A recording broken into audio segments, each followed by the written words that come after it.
নমস্কার, জনতার দর্পণ ইউটিউব চ্যানেলে আপনাদের সকলকে স্বাগত।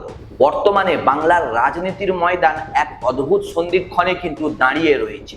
একদিকে শাসক দলের একাধিপত্য বজায় রাখার লড়াই, আর ঠিক অন্যদিকে বিরোধী শিবিরের নিজেদের অস্তিত্ব টিকিয়ে রাখার জন্য মরিয়া চেষ্টা।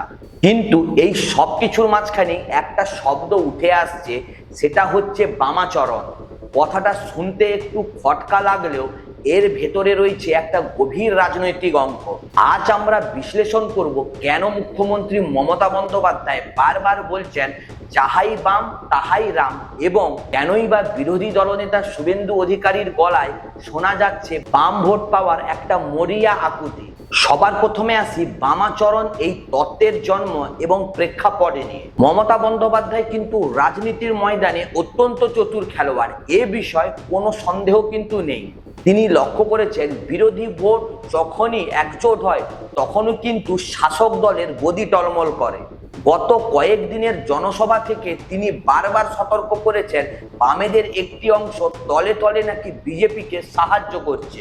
কিন্তু কথা হচ্ছে এই বামাচরণ শব্দটি কেনই বর্তমান পশ্চিমবঙ্গের রাজনীতির ময়দানে বিশাল প্রাসঙ্গিক ব্যাপার হয়ে উঠেছে। কারণ বিজেপি এখন বামেদের হারানো সেই ভোট, যেটা তারা 2019 সালে বিজেপির ঝুলিতে গেছিল, সেই ভোটটাই ফিরে পেতে কিন্তু মরিয়া। শুভেন্দু অধিকারীর মতো নেতারা রীতিমতো এখন প্রকাশ্য মঞ্চ থেকেই বাম সমর্থকদের কাছে অন্তত একবার সুযোগ চাইছেন। এরপরে আসি কেরালা মডেল বনাম বাংলার রাজনৈতিক সমীকরণ। এই রাজনৈতিক সমঝোতার শিকড় কি তবে দিল্লিতে? দিল্লির AK গোপালন ভবন বা সিপিএম এর সদর দপ্তরের সঙ্গে বিজেপির আদর্শগত মিল না থাকলেও ক্ষমতার অঙ্কে অনেক সময় আমরা দেখেছি এক অদ্ভুত জোট তৈরি হতে। কেরালাতে আমরা ইতিমধ্যে কিন্তু দেখে ফেলেছি বিজেপি কিভাবে ভোট কেটে LDF কে সুবিধা করে দিয়েছে, যাতে সেখানে কংগ্রেসকে আটকানো যায়। বন্ধুরা, বাংলার ক্ষেত্রেও কি সেই একই চিত্রনাট্য দেখা যাচ্ছে? অভিযোগ উঠছে তৃণমূলকে সরাতে বিজেপি এবং সিপিএম এর একটি অংশ হাতে হাত মিলিয়ে নাকি কাজ করছে। এরপরে আসি শতাংশ এবং ভোটের একটা পাটিগণিতের সহজ হিসাবে। 2019 সালের লোকসভা নির্বাচনে বামেদের প্রায় 22% ভোট বিজেপির দিকে গিয়েছিল। এর ফলে কিন্তু বিজেপি রাজ্যে 18টি আসন পেয়েছিল। বর্তমান পরিস্থিতিতে দাঁড়িয়ে যদি বামেদের ভোট ব্যাংক আরো 3-4% বিজেপির দিকে যায়, তবে কিন্তু শাসক দল অর্থাৎ তৃণমূলের কাছে এইবারের ভোটটা যথেষ্ট কিন্তু চ্যালেঞ্জিং হবে। কিন্তু এখানে একটা ছোট্ট টুইস্ট আছে। যদি সিপিএম এর তরুণ প্রার্থীরা অর্থাৎ মীনাক্ষী মুখোপাধ্যায়, দীপশিতা ধর, এরা যদি নিজেদের ভোট ধরে রাখতে পারে এবং বিজেপি থেকে কিছু ভোট ফিরিয়ে আনতে পারে, তবে এবারের রাজনৈতিক লড়াইয়ে তৃণমূল কিন্তু অনেক বাড়তি সুবিধা অর্থাৎ অনেকটাই অক্সিজেন পেয়ে যাবে।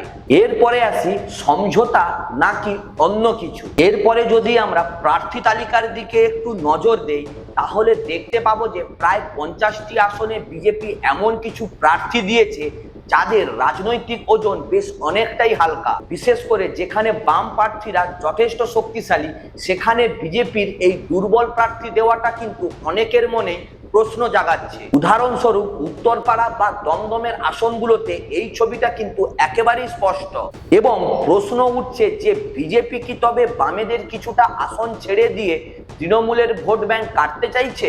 এরপরে আসি সমসাময়িক কিছু আন্তর্জাতিক সংকট এবং মোদিজির নেতৃত্ব নিয়ে। ভোটের রাজনীতির বাইরেও একটি বড় কালো মেঘ কিন্তু ঘনিয়ে আসছে। ইরান ইসরায়েল বা আন্তর্জাতিক তেলের সংকট ভারতের অর্থনীতিতে কিন্তু একটা বড় প্রভাব ফেলতে পারে। প্রধানমন্ত্রী নরেন্দ্র মোদী যখন দেশের আভ্যন্তরীণ এবং রাজনৈতিক সংকটে ব্যস্ত রয়েছেন, তখন বাংলার মাটিতে অভিষেক বন্দ্যোপাধ্যায় একাই তৃণমূলের হয়ে কিন্তু ঝোড়ো প্রচার করে যাচ্ছেন। মোদিজির অনুপস্থিতি বা তার ভাষণের ধার কমে যাওয়া কি বিজেপি কর্মীদের মনোবলে একটা আঘাত করছে, একটা কি ফাটল ধরাচ্ছে?